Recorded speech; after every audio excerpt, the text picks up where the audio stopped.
10ویں فضیلت اس کلمے کی جو آتی ہے وہ یہ، کلمہ طیبہ پڑھنے پر آسمان کے دروازے کھول دیے جاتے ہیں اور یہ کلمہ سیدھے عرش تک پہنچ جاتا ہے۔ اس کی خصوصیت اس کلمے کی، آئیے حدیث کے الفاظ سنیے۔ جامع ترمذی کی روایت ہے، آپ نے فرمایا اور کہا، رسول اللہ نے فرمایا کہ جب بندہ سچے دل سے لا الہ الا اللہ کلمہ طیبہ پڑھتا ہے، لا الہ الا اللہ پڑھتا ہے، تو اس کے واسطے آسمانوں کے دروازے کھول دیے جاتے ہیں اور یہ کلمہ عرش الہی تک پہنچ جاتا ہے، مگر شرط یہ ہے کہ اس کلمے کو پڑھنے والا گناہ کبیرہ سے بچتا رہے۔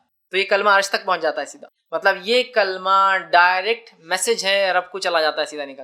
آسمان کا کوئی دروازہ اس کو وتھ ہیلڈ روک نہیں سکتا، یہ سیدھے ساتواں آسمان کو پار کرتا ہے، رب کے عرش کے پاس چلا جاتا ہے۔ لیکن کنڈیشن یہ ہے اس کلمے کے عرش تک پہنچنے کے لیے کہ انسان کبائر سے، گناہ کبیرہ سے، ورنہ بڑے بڑے گناہوں سے نہ بچے تو یہ کلمہ عرش تک نہیں پہنچتا، بیچ میں رک جاتا ہے۔ تو یہ کلمے کی پہنچ سیدھا عرش تک ہے، سیدھا اوپر چلے جاتا ہے، وداؤٹ کوئی مطلب ہوتا ہے نا، آپ کو کسی کو ایس ایم ایس بھیجنا ہے، کوئی بڑے آدمی سے بات ہی کرنا ہے تو 10 جھمیلے ہوتے ہیں اس کے بھی، رب سے اگر تعلق قائم کرنا ہے تو کلمہ عرش تک پہنچ جاتا ہے، صرف شرط یہ ہے کہ گناہ کبیرہ سے۔ تو اس کلمے کی پہنچ عرش تک ہے، چونکہ عرش والے کا کلمہ ہے تو عرش تک پہنچ بھی جاتا ہے، بس پہنچانے والا گناہ کبیرہ سے بچتا ہے۔ آئیے سورہ ابراہیم سورہ نمبر، اللہ رب العزت تمہارے لیے لوگوں ایک ضرب اللہ مثال دیتا ہے، ایک ایگزامپل دیتا ہے۔ کیا ایگزامپل ہے؟ کہ کلمہ طیبہ کی، لا الہ الا اللہ کی مثال ہے جیسے کہ ایک پاکیزہ جھاڑ، مطلب اس کے اپیرنس سے بھی وہ خوبصورت دکھتا ہے۔ ایک کاٹے جھاڑ کو آپ پاکیزہ جھاڑ نہیں کہیں گے، ایک بدبو دار جھاڑ کو آپ پاکیزہ جھاڑ نہیں کہیں گے، ایک بدنما جھاڑ کو آپ پاکیزہ جھاڑ نہیں کہیں گے، ہے نا، ایک ہلکا زمین پہ بالکل ایک دم گرنے پہ ایسے جھاڑ کو آپ پاکیزہ نہیں کہیں گے۔ تو اللہ فرما رہا ہے الم تری کیف، اللہ تمہارے لیے لوگوں کیسی مثال دے رہا ہے، سنو، ضرب اللہ مثلا کلمۃ، تمہارے لیے مثال ہے کلمہ طیبہ کی، کشجرۃ طیبۃ، ایک پاکیزہ جھاڑ کی ہے، اصلها ثابت وفروها فی السماء، جس کی زمین میں جڑیں دھسی ہوئی ہے، مضبوطی سے گڑی ہے، اور جس کی شاخیں فروحا فی السماء، آسمان کو چھوتی جائے گی۔ لا الہ الا اللہ کی فضیلت، اس لیے کہ کلمہ توحید لا الہ الا اللہ یہ اسلام کی بنیاد ہے، یہ اسلام کا بیس ہے، یاد رکھیں۔ جو شخص اس کو مانتا ہے، اس کے مطابق زندگی گزارتا ہے، وہ جنت میں جائے گا۔ جو شخص اس کلمے کا انکار کرتا ہے، اس کے مطابق اس کی زندگی نہیں ہوتی ہے، وہ جہنم میں جائے گا۔ مطلب کتنی بنیاد اور کتنی اہم چیز ہے یہ کلمہ، جس کا معنی ہوتا ہے نہیں کوئی معبود برحق سوائے اللہ کے، لا الہ الا اللہ، نہیں کوئی معبود برحق سوائے اللہ کے، ٹھیک، یہ اس کا معنی ہوتا ہے۔ اس کلمے میں دیکھیے پہلے آپ نفی ہے لا الہ، ہم سارے معبودان باطلہ کا انکار کرتے ہیں، پہلے انکار ہے کہ نہیں کوئی معبود برحق، مطلب پہلے ڈینائل ہے، پہلے انکار ہے، مطلب دنیا کی ہر وہ چیز جس کی انسان پرستش کرتے ہیں، عبادت کرتے ہیں، اس کے سامنے جھکتے ہیں، ان تمام کی سب سے پہلے ہم انکار کر نفی کر دیتے ہیں، نہیں کوئی معبود برحق، پھر کہتے الا اللہ، سوائے اللہ رب العزت کے۔ تو گویا پہلے نفی ہے پھر اس بات ہے، پہلے انکار ہے پھر اقرار ہے۔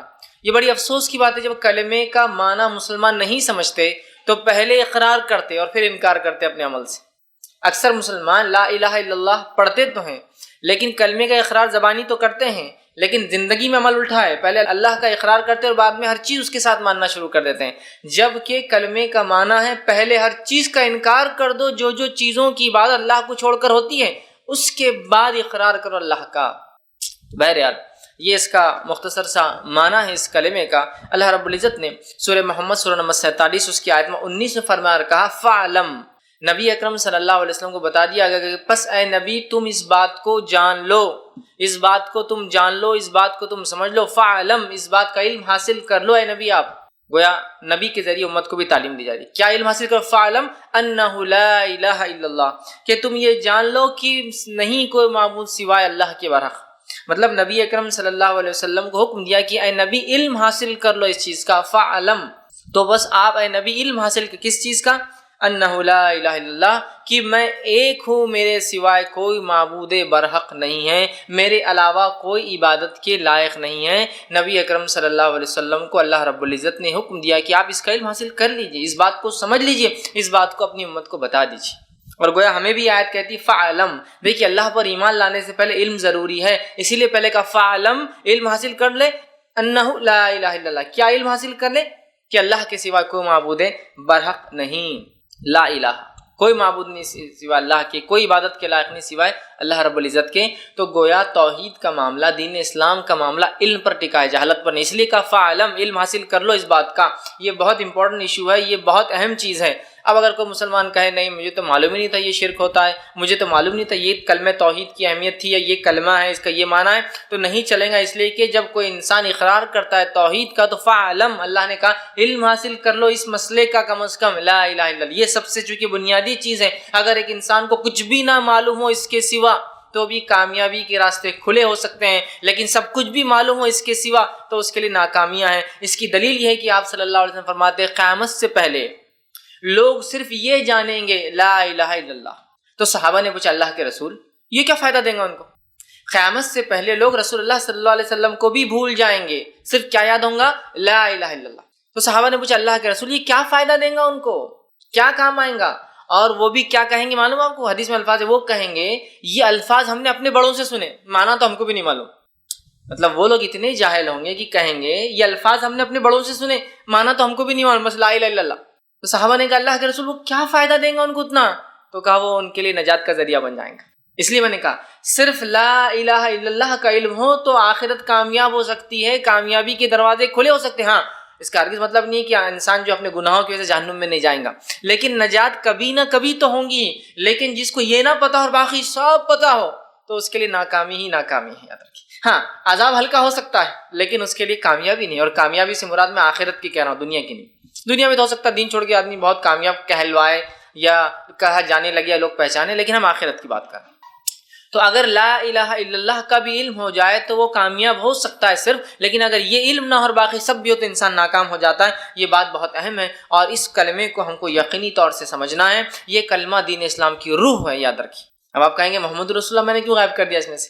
میرا عنوان چونکہ ایک وسیع ہے، میں آدم علیہ السلام سے لے کر آسمان تک آ رہا ہوں، ہر دور میں انبیاء کے نام بدلتے رہے، کلمے کی شروعات وہی لا الہ الا اللہ۔ آدم نے بھی لا الہ الا اللہ کہا، نوح نے بھی لا الہ الا اللہ کہا، صالح نے بھی لا الہ الا اللہ کہا، ہود علیہ السلام نے بھی لا الہ الا اللہ کہا۔ تمام انبیاء علیہ السلام جتنے آئے سب کی دعوت لا الہ الا اللہ ہی تھی۔ اس کے بعد وقت اور زمانے کے نبی کے اعتبار سے، وہ نبوت کے اعتبار سے موسیٰ رسول اللہ تھے، کبھی ابراہیم رسول اللہ تھے، کبھی نوح رسول اللہ تھے، کبھی صالح رسول اللہ تھے، کبھی ہود رسول اللہ تھے، وہ بدلتا رہا، لیکن اصل جو چیز رہی جو اہم ہے وہ ہے لا الہ الا اللہ۔ اور چونکہ ہم آخری نبی کی امتی ہے تو ہمارے لیے محمد رسول اللہ اس میں اضافہ ہوتا ہے، ورنہ یہ جملہ لا الہ الا اللہ، یہ کلمہ توحید، یہ شروع آدم علیہ السلام سے یہی رہا محمد صلی اللہ علیہ وسلم تک۔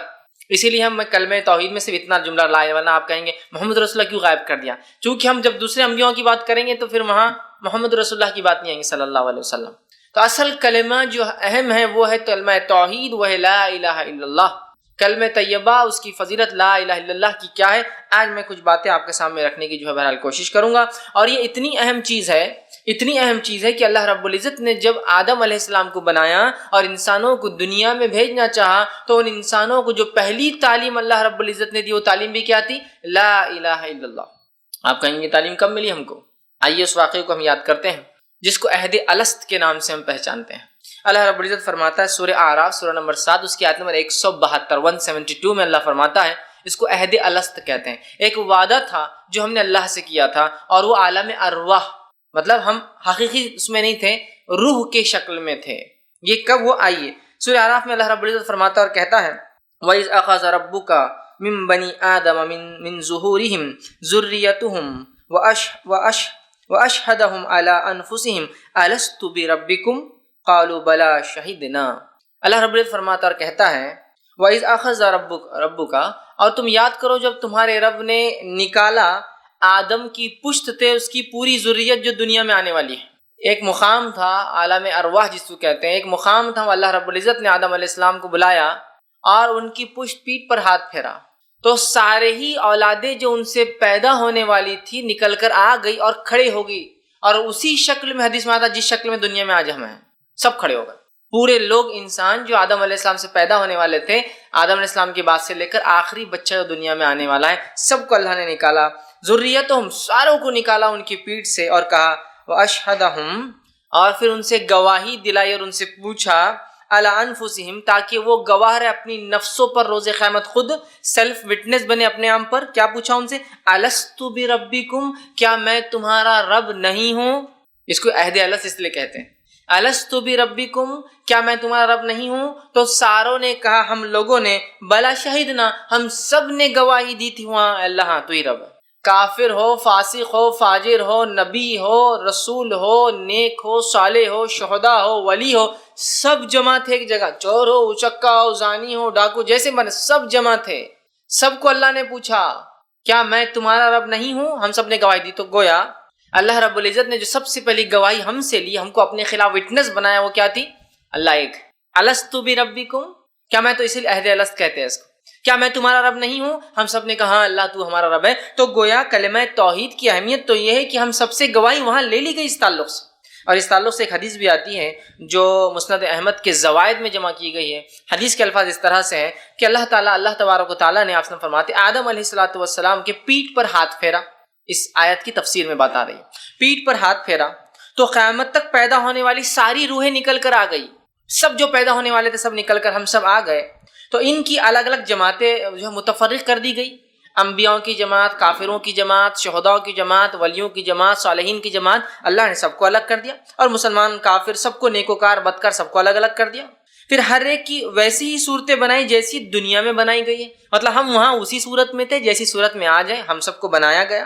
اس کے بعد آپ فرماتے ہیں اور جیسی دنیا میں بنائی جو ہے منظور تھی، پھر ہر ایک کو بولنے کی قوت عطا کی اور ہر ایک کو بولنے کی قوت دی کہ تم بولو. اس کے بعد اللہ نے سوال کیا الست بربکم، کیا میں تمہارا رب نہیں ہوں؟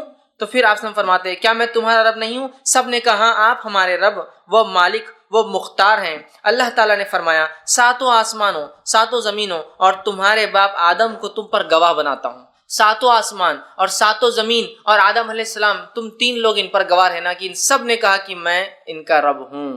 تو یہ سب گواہ بن گئے، زمین بن گئی، آسمان بن گئے اور آدم علیہ السلام بن گئے. تو آپ نے کہا باپ کو تم پر گواہ بناتا ہوں کہ تم نے میری ربوبیت کا اقرار کر لیا ہے. ایسا نہ ہو کہ تم کہنے لگو ہمیں خبر ہی نہ تھی. ایسا نہ ہو کہ تم دنیا میں جاؤ اور آ کر پھر مجھ سے کہو کہ ہم کو تو معلوم ہی نہیں ہوا. اور پھر فرمایا اللہ رب العزت خبر نہ تھی کہ ہم نے اس سے ناواقف تھے. اعلموا انہ لا الہ غیری. تو اس کے بعد آپ فرماتے ہیں یقیناً تم جان لو کہ میرے علاوہ کوئی تمہارا عبادت کا مستحق نہیں ہے. اللہ نے ان سے یہ کہا کہ ایسا نہ دنیا میں جاؤ منمانی کرو، جی کراؤ، پھر مرنے کے بعد اٹھائے جاؤ گے تو کہو اللہ ہم کو تو پتہ ہی نہیں تھا تو رب ہے.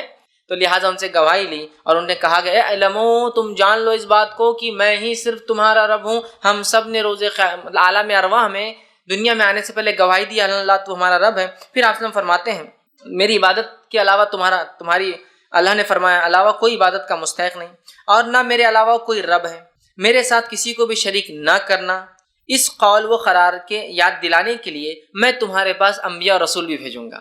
یہ عہد الست چونکہ ہم عالم ارواح میں ہم نے کہا، ہماری روحوں کو یہ گواہی یاد ہے لیکن ہمارے ذہن بھول چکے ہیں. تو اللہ رب العزت نے فرمایا کہ میں تمہارے جانے کے بعد پھر ریمائنڈر کے لیے ایک نبیوں کو بھیجوں گا، رسولوں کو بھیجوں گا، کتابیں بھی اتاروں گا تاکہ یہ میسج وقتاً فوقتاً، یہ پیغام وقتاً فوقتاً لا الہ الا اللہ کا ریپیٹ ہوتا رہے تم انسانوں کے سامنے. تو میں جو ہے کتابیں اتاروں گا. اور سب نے اس کا قرار کیا اور کہا، ہم سب نے کہا تھا وہاں. اللہ کے رسول فرماتے ہیں لا الہ لنا غیرک، اے اللہ ہمارے لیے تیرے سوائے کوئی معبود نہیں. اللہ نے سوال کیا، ہم نے جواب دیا. اللہ نے کہا میرے علاوہ کوئی معبود نہیں. ہم نے کہا ہاں اللہ تیرے علاوہ کوئی معبود برحق نہیں، ٹھیک ہے، عبادت کا کوئی مستحق نہیں ہے. اور یہ مسند احمد کے زوائد میں روایت آتی ہے کہ ہم سب نے وہاں گواہی دی تھی لیکن دنیا میں آنے کے بعد ہم لوگ جو ہے اس چیز کو بھول گئے. یاد رکھیے، تو یہ بڑی اہم بات ہے، یاد رکھیے. اور اللہ رب العزت نے اس بات کو قرآن میں یوں بھی دہرایا. سورہ انبیاء سورہ نمبر 21 اس کی آیت نمبر 25 میں اور فرمایا اور کہا وما ارسلنا من قبلک من رسول الا نوحی الیہ انہ لا الہ الا انا فاعبدون، کہ آپ کو فرمایا گیا اور کہا گیا وما ارسلنا من قبلی، اے نبی آپ سے پہلے کوئی رسول ایسے نہیں آئے جن کی طرف ہم نے یہ وحی نہ کی ہو لا الہ الا، ٹھیک، کہ ہم نے یہ وحی نہ کی ہو انہ لا الہ الا، کہ اس اللہ کے سوا کوئی معبود برحق نہیں، کوئی عبادت کے لائق نہیں. انا فاعبدون، تو تم صرف اور صرف میری ہی عبادت کرو. یہ پیغام دے کے پھر انبیاء اور رسول جو ہے آتے رہے اور ساروں کا پیغام یہی تھا لا الہ الا اللہ. اب لا الہ الا اللہ تو یہ ایک چیز تھی جو کبھی نہیں بدلی. انبیاء کے اعتبار سے کلمے کا دوسرا حصہ پارٹ بدلتے رہا. جیسے آج ہم جو پڑھتے ہیں لا الہ الا اللہ محمد رسول اللہ، تو ہر زمانے میں لا الہ الا اللہ آدم رسول اللہ ہوئے ہوں گے، نوح رسول اللہ ہوئے ہوں گے، صالح رسول اللہ، حود رسول اللہ ہے نا، ابراہیم رسول اللہ، اسماعیل رسول اللہ اور اسحاق رسول اللہ اور یعقوب رسول اللہ اور یوسف، اور یہ بدلتا رہوں گا. لیکن لا الہ الا اللہ یہ پیغام سارے انبیاءوں کا ایک ہی تھا. لا الہ الا، یہ بڑی اہم چیز ہے، یاد رکھیے۔ اس کلمہ توحید کو ہم کبھی کبھار بہت معمولی سمجھتے ہیں، بس ٹھیک، یہ کلمہ توحید بڑا ہی اہم ہے۔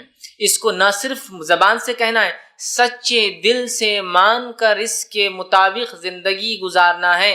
اس لیے کہ اگر کوئی کہے کہ قفل چابی سے کھلتا ہے تو چابی بغیر دانت کی نہیں ہوتی ہے، مطلب کلمہ اگر ہم پڑھتے ہیں تو صرف پڑھنا نہیں ہے، اس پہ عمل کرنا ہے، اس سے کچھ کنڈیشن ضرور ہوں گے اس پہ، ورنہ آج تو کیا معاملہ ہے، لا الہ الا اللہ، اور پھر کیا ہے، اللہ کے علاوہ بھی شکر ہے۔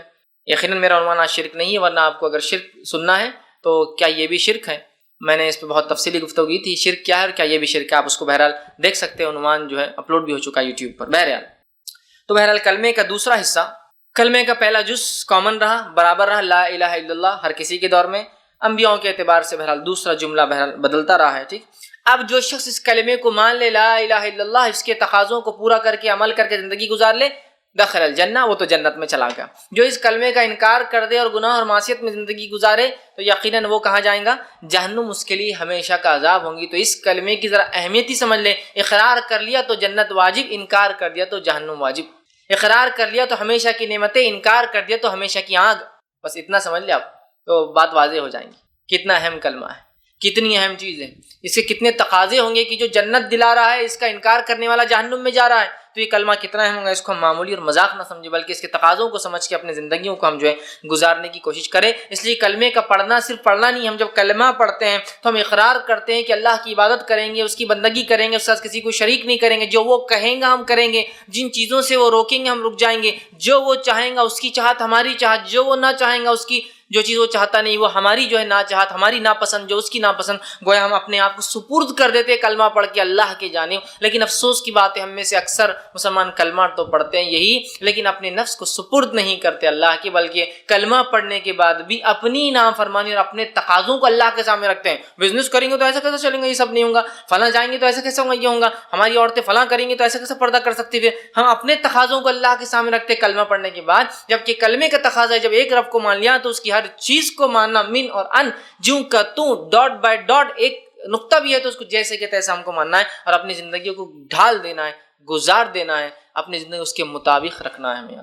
تو یہ کلمہ معمولی نہیں ہے، صرف پڑھ لینا کافی نہیں ہے، اس کے تقاضوں کو پورا کرنا بھی اتنا ہی ضروری ہے، یاد رکھیں۔ اور جس نے اس کو پڑھ لیا پھر سچے دل سے، مان لیا سچے دل سے، تو بس اس کے لیے تو جو ہے کامیابی ہی کامیابی ہے، اور جس نے انکار کر دیا اس کے لیے یاد رکھیے ناممکن ہے کہ پھر وہ کبھی جنت میں جا سکے۔ اور جس شخص نے اس کو یقین کر لیا، اس کے مطابق عمل کر لیا تو بس کامیابی ہے، ورنہ اس کے لیے ناکامی ہے۔ اب آئیے اس کلمے کی فضیلت کے تعلق سے کچھ باتیں آپ کے سامنے رکھتا ہوں، اس کے فضائل خود اس کی اہمیت خود بخود واضح کر دیں گے، اہمیت بھی شامل ہو جائیں گی فضائل کے ساتھ ساتھ، ٹھیک۔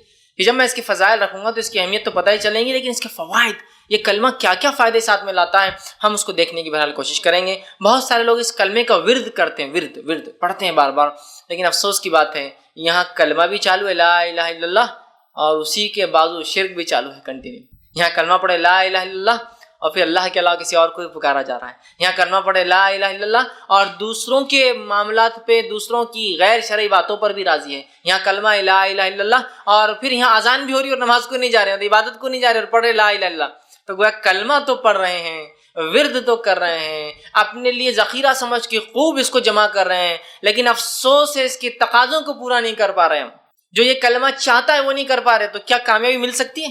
نہیں ملیں گی کامیابی، یاد رکھیں، جب تک اس کلمے کے تقاضوں کو بھی ویسا ہی پورا نہ کیا جائے جیسا اس کلمے کو دل سے ہم پڑھ رہے ہیں، بلکہ اس کے تقاضے بڑے اہم ہیں۔ اس لیے کہ اسلام میں کوئی بھی چیز صرف اگر یہ خالی کلمہ پڑھ دینا کامیابی کی ضمانت ہو جاتی، صرف کلمہ پڑھنا ہی کامیابی کی ضمانت ہو جاتی تو مشرکین مکہ کو آپ سے لڑنے کی اور اختلاف کرنے کی وجہ ہی نہیں تھی۔ سب بولتے لا الہ الا اللہ، ٹھیک ہے، ہو گئے محمد، خوش ہو گئے تم، چلو جو کرنا ہے کرو۔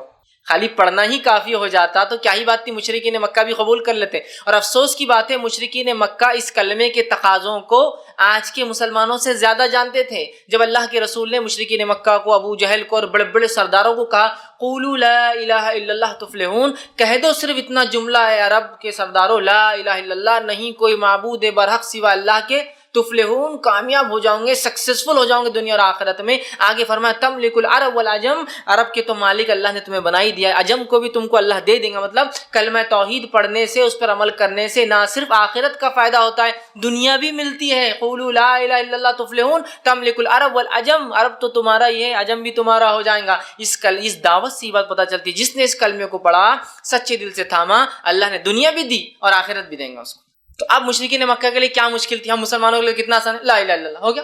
مشرکین مکہ بھی چاہتے تو کہہ دیتے لا الہ الا اللہ، چلو محمد تم نے کہا ہم نے پڑھ دیا، لیکن مشرکین مکہ اس کلمے کے تقاضوں کو جانتے تھے، لا الہ نہیں کوئی معبود، محمد کی دعوت صلی اللہ علیہ وسلم یہ ہے ساروں کا پہلے انکار کرو، فرسٹ ڈینائل ہر کسی کو رد کرو، پھر اس کے بعد ایکسیپٹ کرو، پھر قبول کرو الا اللہ، اور ہم سے 360 چھوٹتے نہیں ہیں یہ۔ اب مسلمانوں کے لیے کیا ہے؟ لا الہ الا اللہ، اور پھر جھکاوا کہیں اور ہے، لا الہ الا اللہ، اور پھر مانگنا کسی اور سے، لا الہ الا اللہ، اور اولاد کسی سے طلب کی جا رہی ہے، لا الہ الا اللہ، اور مشکل میں کسی کو پکارا جا رہا۔ مسئلہ یہ ہے نا، مشرکین مکہ اس کے تقاضوں کو، افسوس کی بات ہے، ہم سے زیادہ اچھے جانتے تھے کہ یہ کلمہ صرف کلمہ نہیں، یہ کلمے کے پیچھے کئی کنڈیشنز لاگو ہے۔ آپ کہیں گے کلمے میں تو لکھا ہوا نہیں ہے سب چیزیں، ارے بھائی میرے، میں ایک مثال دیتا ہوں، ایک انسان نکاح کرتا ہے، نکاح کے دن وہ کہتا ہے کہ قاضی صاحب پوچھتے کیا تم کو قبول ہے، تو وہ لڑکی کہتی ہاں قبول ہے، اور لڑکا کیا کہتا ہے؟ ہاں قبول ہے، اتنا ہی جملہ ہے نا۔ اب اگر شادی کے بعد لڑکی بولے میرا خرچہ، اور لڑکا بولے میں نے تم کو قبول کیا تھا، خرچہ تھوڑی قبول کیا تھا، شادی کے دن مجھے کہلوایا لگایا تھا قبول ہے، میں نے تھوڑا خرچہ۔ جب اس نے ایک بار کہا قبول ہے تو خرچہ بھی قبول ہے، اس کا نان و نفقہ بھی قبول ہے، اس کے بچے بھی قبول ہے، اس کے ساتھ زندگی، ہر چیز آٹومیٹیکلی امپلائی کنڈیشن لاگو تھے۔ اسی طرح جب ہم کہتے لا الہ الا اللہ تو کئی کنڈیشنز آٹومیٹیکلی لاگو ہو جاتے ہیں۔ ہم کنڈیشنز کو ہٹا کے صرف سمجھ رہے لا الہ الا اللہ کافی ہے بس۔ اگر میں کہوں ایک چابی سے تالا کھولتا ہے تو چابی بغیر دانت کی نہیں ہوتی، اس میں کچھ کنڈیشنز ہوتے ہیں۔ تو جب لا الہ الا اللہ کی بات کنڈیشن اپلائیڈ، تو مشرکین مکہ کو معلوم تھا کنڈیشن یہ سب کا انکار کرنا پڑے گا، آباء و اجداد کو چھوڑنا پڑے گا، جو تو ان کے طور طریقے کو، 360 معبودوں کو، اور اپنی پوری خواہشات کو محمد کی لائے ہوئے شریعت کے مطابق ڈالنا ہوگا، جو ہم سے ہونے والا نہیں ہے، لہٰذا انکار۔ ہمارے لیے کتنا آسان ہے، لا الہ الا اللہ، اور منمانی کر رہا ہے، کلمے کا پڑھنے والا اللہ کے علاوہ کسی کے سامنے جھک رہا ہے، یہ بڑی سوچ کی بات ہے۔ تو مشرکین مکہ سمجھتے تھے۔ اب آئیے اس کلمے کی فضیلت کیا ہے۔ کلمہ طیبہ کی فضیلت جو ہے اس کی سب سے پہلے 1 2 3 4 ایسی گنتی میں رکھوں گا، اور انشاءاللہ آج ہم کم و بیش 17 فضیلت اس کے دیکھیں گے، 17۔ پہلی فضیلت کلمہ طیبہ کی اہمیت بھی شامل ہے، فضیلت لیکن زیادہ ہے۔ فضائل جاننے سے ہمیں جو ایک ابھار ملتا ہے، ایک اس چیز کی طرف لگاؤ بڑھتا ہے، اور انسان ڈٹ کر وہ عمل کرتا ہے۔ آئیے پہلی فضیلت کیا ہے؟ جس کی موت اس کلمے پر ہو جائے وہ جنت میں جائیں گے۔ یہ پہلی فضیلت ہے اس کلمے کی، لا الہ الا اللہ کی فضیلت۔ سبحان اللہ، پہلی فضیلت یہ ہے جو یہ پڑھ لے جنت میں جانے والا ہے۔ بس پڑھ لے کا معنی پھر سمجھ رہے نا، کنڈیشن اور اپلائیڈ۔ پڑھ لے مطلب اس کے تقاضوں کو پورا کرے، اس کے مطابق زندگی گزار لے، جنت میں جائیں گا۔ آئیے پہلی چیز، رسول اللہ صلی اللہ علیہ وسلم فرماتے ہیں، صحیح بخاری کی روایت، آپ نے فرمایا اور کہا ما من عبد قال لا الہ الا اللہ، جب کوئی بندہ یا ایسا کوئی بندہ نہیں ہے جو یہ کہتا ہے لا الہ الا اللہ، نہیں کوئی معبود برحق سوا اللہ کے، آپ نے ثم مات علی ذالک، اور اسی پر اس کی موت آ جاتی ہے جو وہ کہہ رہا تھا کہ نہیں کوئی معبود سوا اللہ کے، برحق سوا اللہ کے، ذالک الا دخل الجنہ، تو وہ سیدھا جنت میں چلا جائیں گا۔ نہیں کوئی ایسا بندہ اللہ کا جو یہ کہہ دے لا الہ الا اللہ، اس کے تقاضوں کو پورا اس میں زندگی گزار لے، وہ مرنے کے بعد سیدھا دخل الجنہ، جنت میں چلا جائے گا۔ جو اس کلمے کے مطابق زندگی گزارے اور اس کی موت اس کلمے پر ہو جائے، وہ جنت میں جانے والا ہے۔ میں نہیں سمجھتا ہوں اس سے بڑی کوئی فضیلت اور کسی کلام کی ہو سکتی ہے کہ جس کلام کو انسان زندگی میں پڑھ لے، اور اس کلام کے مطابق، اس کلمے کے مطابق، اس سینٹنس کے مطابق اس زندگی گزرے، اور اس کلمے کے ساتھ وہ مر جائے، دنیا سے چلا جائے، دخل الجنہ، جنت میں وہ جانے والا ہے۔ کتنی اہم فضیلت ہے نا، جو اس کلمے کو پڑھ کے اس کے مطابق عمل کر لے، تقاضوں پہ جنت میں جائیں گا، یہ بہت بڑی فضیلت ہے، یاد رکھیے۔ آئیے اسی طرح اس کلمے کی دوسری فضیلت جو آتی ہے وہ یہ ہے، یہ کلمہ نجات کا ذریعہ ہے، یہ کلمہ نجات کا ضامن ہے، یہ کلمہ سکسیس کی گارنٹی ہے۔ پہلا تو جنت میں جانے کا ہے، دوسرا سکسیس چاہیے، کامیابی چاہیے، کامیابی دنیا کی اور کامیابی آخرت کی، جس کو بھی چاہیے اسے یہ کلمہ پڑھنا، اس لیے کہ یہ کلمہ ضمانت ہے کامیابی کی، سکسیس کی۔ نبی اکرم صلی اللہ علیہ وسلم فرماتے ہیں، مسند احمد کی روایت، آپ نے فرمایا اور کہا من قیل من الکلمۃ، آپ نے فرماتے جو میرا لائے ہوا کلمہ پڑھ لے، ٹھیک۔ اس کے پیچھے ایک پس منظر یہ آتا ہے کہ ابوبکر صدیق رضی اللہ عنہ نے ایک مرتبہ آپ صلی اللہ علیہ وسلم سے سوال کیا اور پوچھا، دریافت کیا، کوشچن کیا کہ اس دین میں نجات کا ذریعہ کیا ہے، اسلام میں نجات کا ذریعہ کیا ہے، مطلب کس چیز کو آپ یہ کہیں گے کہ یہ نجات کا ذریعہ ہے؟ تو آپ صلی اللہ علیہ وسلم نے ان کے سوال کے جواب میں کہا اور فرمایا جو میرا کلمہ جو میں نے لایا ہوں، لا الہ الا اللہ، نہیں کوئی معبود برحق، نہیں کوئی عبادت کے لائق برحق سوا اللہ کے جو یہ کلمہ پڑھ لے، قبول کر لے، جس کو میں نے اپنے چچا ابو طالب پر پیش کیا تھا اور اس نے اس کا انکار کر دیا تھا، وہ کلمہ ماننے والے کے لیے نجات ہے۔ کون سا کلمہ پڑھنے والے کے لیے نجات ہے؟ آپ سے سوال کیا ہو رہا ہے، اے اللہ کے رسول اس دین میں نجات کا کیا ذریعہ ہے، سکسیس کا کیا ذریعہ؟ تو فرمایا جو کلمہ میں لایا ہوں لا الہ الا اللہ، جو میں نے اپنے چچا پر بھی پیش کیا تھا، افسوس میرا چچا اس چیز پر ایمان نہیں لایا، جو اس کلمے کو پڑھ لے تو تمہارے سوال کا جواب ہے نجات کا یہ کلمہ ذریعہ ہے۔ کلمہ توحید لا الہ الا اللہ، کلمہ طیبہ لا الہ الا اللہ، کلمہ شہادت لا الہ الا اللہ نجات کا ذریعہ ہے۔ نہیں کوئی معبود برحق، کیوں تو عبادت تو بہت ساری چیزوں کی لوگ کر رہے ہیں نا، اس لیے ہم کہہ رہے ہیں نہیں کو معبود برحق، وہ عبادت تو کرتے ہیں لوگ چیزوں کی لیکن وہ برحق نہیں ہیں، وہ صحیح نہیں ہیں سوائے اللہ۔ سمجھ رہا؟ تو یہاں آسن فرما رہے نجات چاہیے ابو بکر تو وہ کلمہ پڑھو جو میں لایا تھا، اپنے چچا پر پیش کیا تھا لا الہ الا اللہ، تو جنت میں تم جاؤ گے، وہ نجات کا ذریعہ، کامیابی کا ذریعہ بن جائیں گا۔ کون سا کلمہ؟ جو آپ صلی اللہ علیہ وسلم نے اپنے چچا کے اوپر جو ہے پیش کیا تھا۔ ٹھیک، اسی طرح اس کلمے کی تیسری فضیلت یہ آتی ہے کہ یہ کلمہ دنیا کی مصیبتوں سے نجات کا ذریعہ ہے۔ سبحان اللہ، جنت میں جانے کا ضامن، دنیا میں کامیابی کا ضامن اور آخرت میں نجات کا ذریعہ۔ یہ کلمہ دنیاوی مصیبتوں اور آفتوں سے بچنے کا باعث اور نجات کا بھی یہ کلمہ ہی ذریعہ ہے لا الہ الا اللہ۔ یہ بڑی اہم بات ہے، یاد رکھیں، اس لیے کہ ہم جو ہے یہ کلمہ جو ہے پڑھتے نہیں ہیں، یہ کلمے کو جو ہے نہ سمجھتے اس کے تقاضوں کو، اور یہ کلمہ جو انسان پڑھ لیتا ہے تو وہ شخص جو ہے اپنے جان و مال کی حفاظت کر لیتا ہے۔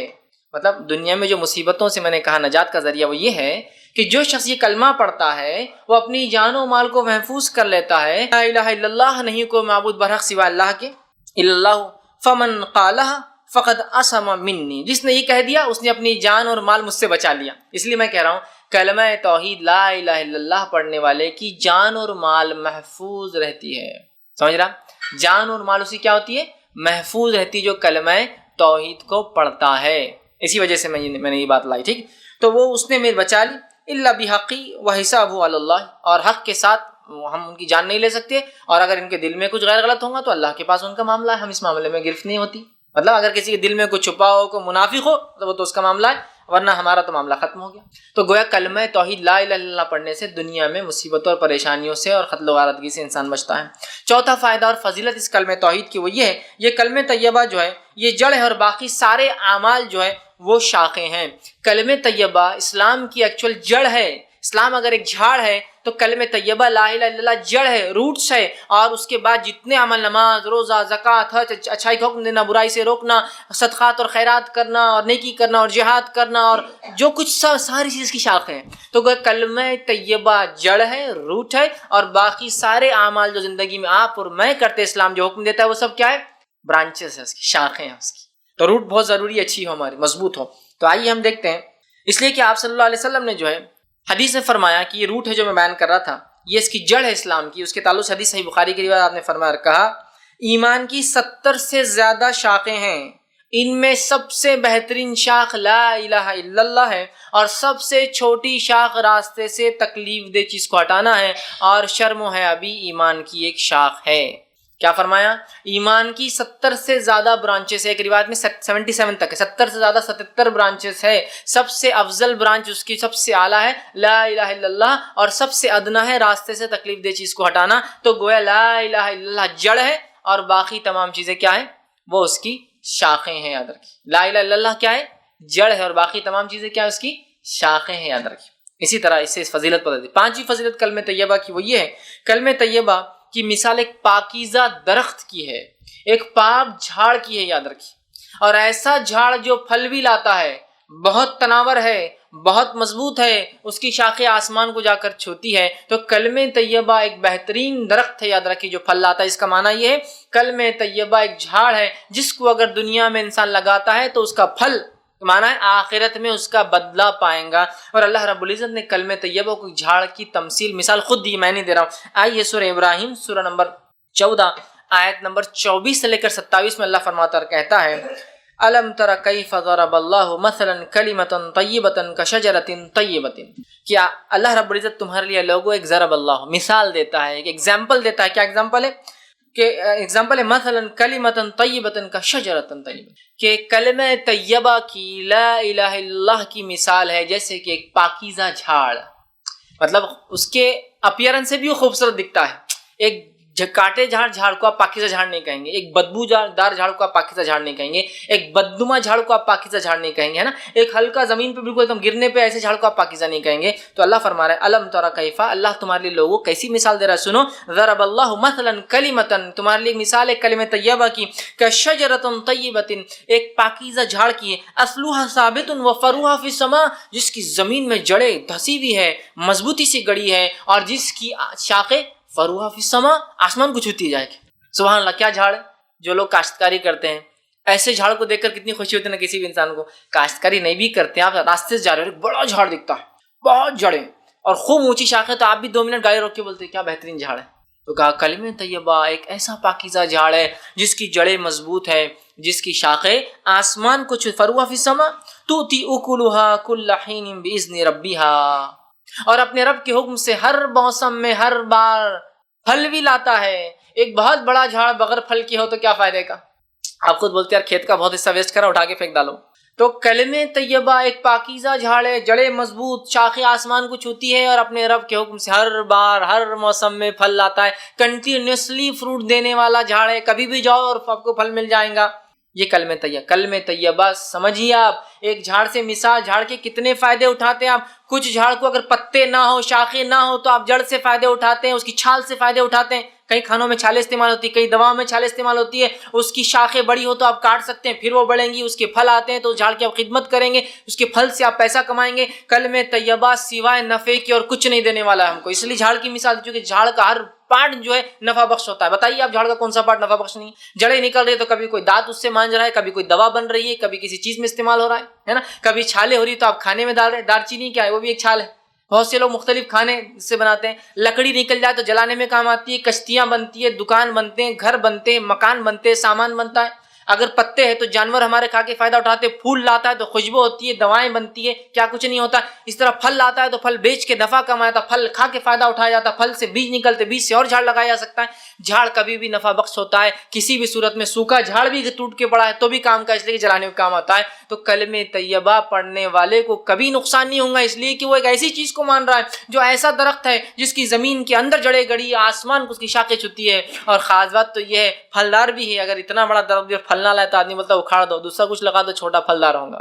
پھل بھی لاتا ہے ایوری سیزن، ہر موسم میں. آگے اللہ نے فرمایا باذن ربی، اللہ کے حکم سے لاتا ہے. وَيَضْرِبُ اللَّهُ الْأَمْثَالَ لِلنَّاسِ لَعَلَّكُمْ يَتَذَكَّرُونَ، اللہ ہے مسلمانوں، اے لوگوں تمہارے لیے مثال بیان کرتا ہے، ٹھیک، تاکہ تم غور و فکر کرو، نصیحت حاصل کرو. یتذکرون، سوچو اس پر.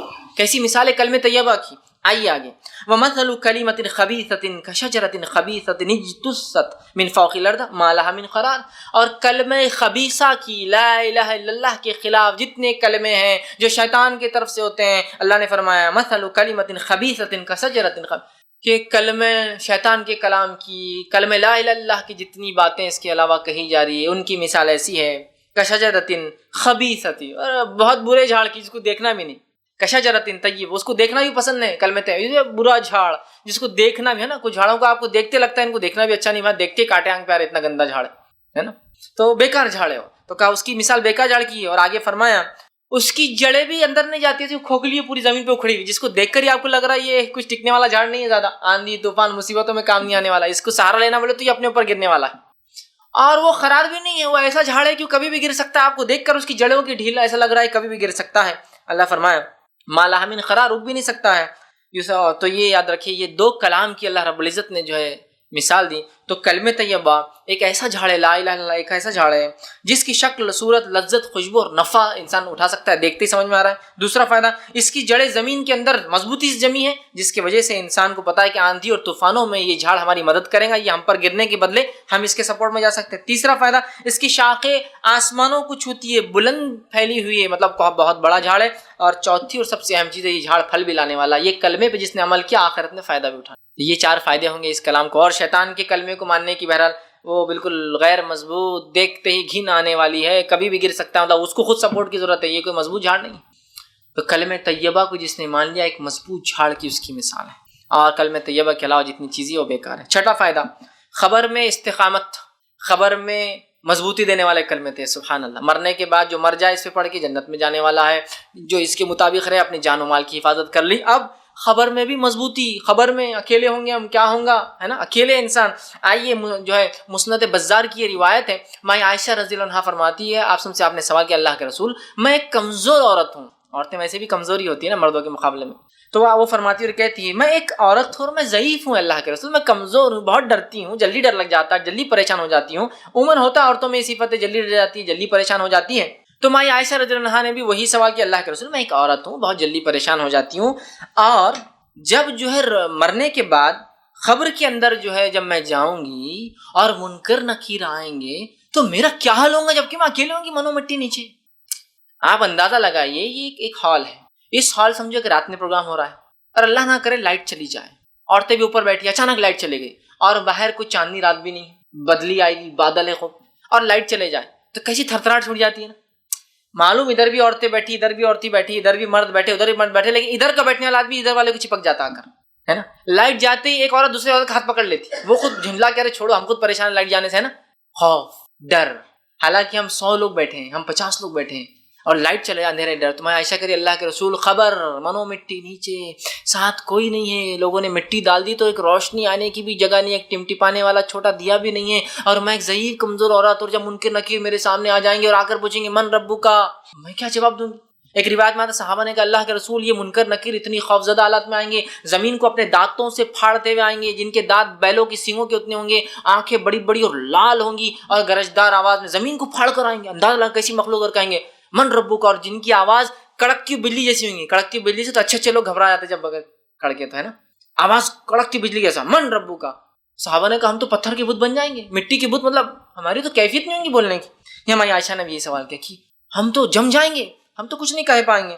تو آپ صلی اللہ علیہ وسلم نے یہ آیت تلاوت کی جو سورہ ابراہیم سورہ نمبر 14 آیت نمبر 27 تھی. اللہ نے فرمایا یثبت اللہ الذین آمنوا بالقول الثابت فی الحیاۃ الدنیا وفی الآخرۃ ویذل اللہ الظالمین ویفعل اللہ ما یشاء. یہ آیت تلاوت کی جو سورہ ابراہیم سورہ نمبر 14 کی آیت 27 تھی. کیا فرمایا آپ صلی اللہ علیہ وسلم نے یثبت اللہ الذین آمنوا بالقول الثابت، اللہ رب العزت مومنوں کے قدم کو جما دیں گا قول ثابت سے. اور قول ثابت سے مراد کیا ہے؟ اس سے پہلے کی آیت گزر چکی ہے، 27 سے پہلے 26 اور 25 اور 24 ہم نے پڑھی. وہی کلمہ طیبہ کی مثال ایک مضبوط جھاڑ سی ہے جس کی جڑیں زمین میں ہے، اس کے بعد کی آیت ہے بالکل. یہ 24 25 26 وہ آیتیں تھی اور یہ 27ویں آیت. کیا فرمایا کہ اللہ کلمہ طیبہ سے مومنوں کے قدم جما دیں گا.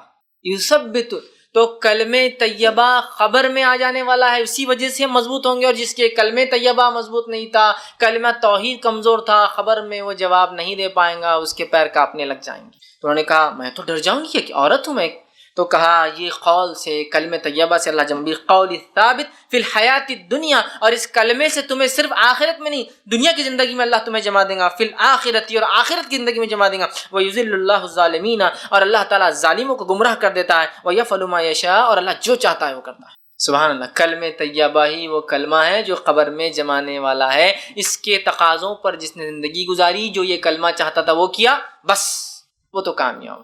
قبر میں بھی یہ کلمہ فائدہ دینے والا ہے، اس بات کو یاد رکھیے. عثمان بن عفان رضی اللہ عنہ سے ایک روایت ہے، یہ جو سنن ابو داؤد کی روایت ہے. حضور صلی اللہ علیہ وسلم جو ہے میت کو دفنانے سے جب فارغ ہوتے تو وہاں ٹھہر جاتے اور کہتے اپنے بھائی کے استقامت کے لیے، اس کے قدم جمنے کے لیے، اس کے سوال جواب میں آسانی کے لیے، اور اس کے استغفار، اس کے لیے مغفرت کی دعا کرو. سوال و جواب میں آسانی کے لیے دعا کرو اور استغفار کرو. تو گویا حکم دیا گیا دعا کرنا چاہیے میت کے لیے کہ اللہ اس کے سوال جواب میں آسانی کرے دفنانے کے بعد، اور اس کے جو ہے استغفار، اس کے گناہوں کو معاف کرے. یہ ہمیں کرنا چاہیے، یاد رکھیے، یہ بات بڑی اہم چیز ہے، یاد رکھیے. اسی طرح جو ہے 7واں فائدہ ہے، جامع ترمذی کی روایت ہے، اور 7واں جو فائدہ ہے، بہرحال 7واں جو فائدہ ہے اس کلمے کا، اس کی فضیلت ہے، یہ سب سے بہترین ذکر ہے. آپ صلی اللہ علیہ وسلم نے فرمایا اور کہا، جامع ترمذی کی روایت ہے، حدیث کے الفاظ اس طرح سے آپ نے فرمایا اور کہا، آپ نے فرمایا تمام ذکر میں سب سے افضل ذکر لا الہ الا اللہ ہے، اور تمام دعاؤں میں سب سے افضل دعا الحمدللہ ہے. سب سے افضل ذکر کیا ہے؟ لا الہ الا اللہ. اس سے افضل کوئی ذکر نہیں، کوئی ذکر نہیں، یاد رکھ لیجیے. لا الہ الا اللہ سب سے افضل ذکر ہے. ہم اپنے زندگی کا معمول بنا دیں، لا الہ الا اللہ، لا الہ الا اللہ، اٹھتے بیٹھتے سوتے جاگتے کھاتے پیتے آتے جاتے، بس ایک ورد لگا رہے زبان پہ لا الہ الا اللہ. لا الہ الا اللہ، لا الہ الا اللہ۔ سب سے بہترین ذکر لا الہ الا اللہ، سب سے بہترین دعا الحمدللہ۔ یہ اس کا 7واں فضائل تھے۔ 8ویں فضیلت اس کلمے کی اور کلام کی، کلمہ طیبہ جو شخص پڑھے گا روز قیامت نبی اکرم صلی اللہ علیہ وسلم کی شفاعت کا مستحق ہوں گا۔